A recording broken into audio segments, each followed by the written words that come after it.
the argument for offshore wind, why we have it, what is it, and I'm setting the scene before why we explain why floating wind is better. Does that make sense? Or do you Yeah, want me I to think start it? Are you good with that? I think so. So sort of just sort of explaining sort of the importance of offshore wind. Is that you Well, just want to so try and be succinct, no, it's cool. which is difficult. Okay, so I'll try and I'll try and tee it up if that makes sense. So Okay. for I guess hundreds of years, humans have made power either internal combustion or fire or whichever. For a long time, until or still now, oil and gas was our main source of power, and we still do a lot of that kind of thing. But one of the challenges with any country or any business is in you want a balanced energy mix of where you get your energy from, because in the UK we import a lot of gas from, say, Russia. That actually, if relations with Russia turn bad, they could turn the tap off. We're in trouble. We don't have any power. So governments always want a diverse energy mix, that you want to be able to get your power from different places, so that you've always, you've got control and you've got security of energy, which is a really big thing now. Obviously, with renewables and decarbonisation and climate change and stuff, people are then looking at new technologies like biomass, onshore wind, which was earlier, and that was first because it's easier and it's onshore. And basically, offshore wind is a way to generate power from turbines at sea, because at sea you don't have as many issues with planning or that kind of thing, and you can kind of go as big as the technology kind of lets you. But one of the challenges that offshore wind has had, and even now, a lot of the world's biggest projects, which are still like crazy, crazy big, you're always looking at where's the shallow water depth sea around the world that has fast wind that you can economically get to and build on. And that's where the projects are currently being built. So you've got a lot of projects around the world that have kind of done that.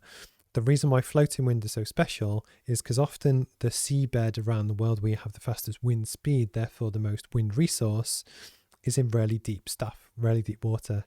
Yeah. So now do you want to talk about floating wind? Yeah. Yeah. So, well, thank you, because that kind of that I sets didn't me want to up just quite throw you nicely. up in the deep end Not, because it was my well, question, it so it was was my fault. So it's just not at all. I was like, how do I be clipped about that? But I think that's it.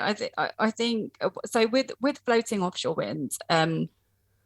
Right. So 80% of sort of the world's ocean resource, this is a widely known figure, it's quoted very often, sort of lies within deeper water. So you've mentioned the sort of the for fixed up to sort of 60-meter water depths. For floating, you're looking at a range from around 60 meters to 2,000 meters. So floating offshore wind really, really vastly opens up the potential for offshore wind in general, really. So because it's opening up so much more sea space to actually deploy the technology. We currently have around 35 gigawatts of fixed offshore wind in waters, and that currently deployed. And there's still new markets emerging as well, like Vietnam, I think, have sort of ambitious targets and projects underway now. But you're really looking at, in the future, looking at some of the decarbonisation targets that we have. It really is a floating play to really tap into that deep water resource. And I think another fun fact, which I really like to sort of throw out there again, is offshore wind has the potential, if deployed to its full potential, to meet our energy demand times 11. So that just shows the significant amount of resource that is available. But you are completely correct. It's funny that with any technology, you almost need to get to a point where it can fly. Does that make sense? Prime example, electric vehicles, cars. In theory, milk floats actually wasn't the first ever car electric, but the point is the limiting factor for a long time was batteries. Where actually, okay, it's great, it kind of works, but you can only go 5 miles and you run out. Now with a lot of modern manufacturers, you can do hundreds of miles, and it makes it economically viable to actually kind of unlock the technology. Offshore wind is fantastic, and it really is. But when you look at it's because it used to be a job.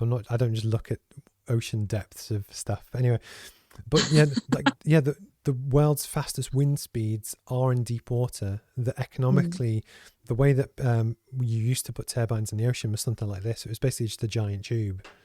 And the issue is when you Yeah, get past and a we've certain seen the depth. costs, and we've Mhm. seen the costs come drive down. We've seen economies of scale really play out and drive the costs down Yeah. of fixed. And But you my know, point is that with floating, it's now at the point where, so say in Japan, I think Portugal's the same, they don't really have much shallow water. It kind of just goes mm, deep, super deep.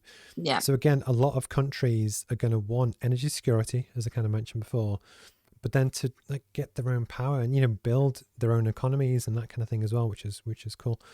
But that's why I think it's so important, because yes, you've got England, Germany, China, and a few of the others that have invested for a long time in offshore wind, but it was shallow water.